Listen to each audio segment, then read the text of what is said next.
অন্দরমহল হতে একজন ভক্ত শ্রীবাসকে সংবাদ দিলেন, শ্রীবাস, তুমি তো এখানে হরিনাম সংকীর্তন করছো, কিন্তু অন্দরমহলে তোমার একমাত্র পুত্র সন্তান পরলোক গমন করল, তুমি একবার গিয়ে দেখে এসো।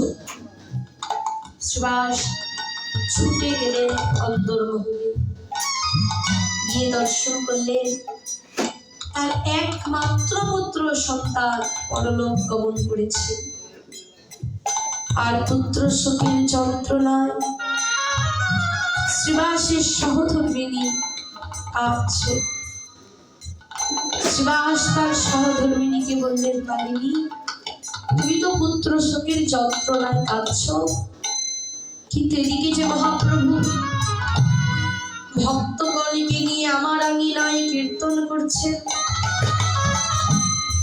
যদি তোমার এই ক্রন্দনের ধ্বনি মহাপ্রভুর কর্ণে গিয়ে পৌঁছয়, মহাপ্রভু আমার আঙিনা পরিত্যাগ করে চলে যায়।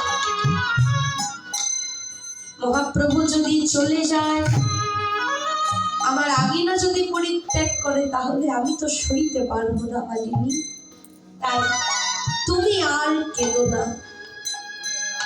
এই বলে মালিনীকে বস্ত্র মুখের মধ্যে দিয়ে কান্না নিবারণ করালেন শ্রীবাস। এই জগতে এমন কন্যা আছে যে তার পুত্র শোকের যন্ত্রণা ভুলতে পারে, কিন্তু নাম শ্রীবাসকে এমনই কৃপা করেছে, আর নামের উপর শ্রীবাসের এমন ভক্তি, নামের গুণে শ্রীবাসের একমাত্র পুত্র সন্তানের পরলোক গমনের যন্ত্রণাও শ্রীবাস ভুলে গেলেন। লীলার মধ্য দিয়ে জানিয়ে গেলেন, হে জগৎজি, তোমরাও একবার কৃষ্ণ বলে কাঁদো,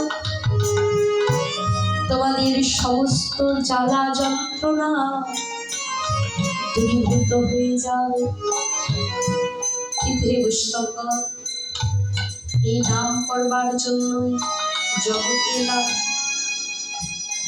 দেবদুর্লভ ভজন যোগ্য হরি বলা, কৃষ্ণ বলা মানব জনম পেলাম, এমন দেবদুর্লভ মানব জনম পেয়ে যে নাম করবার জন্য জগতে এলাম, সেই মধুমাখা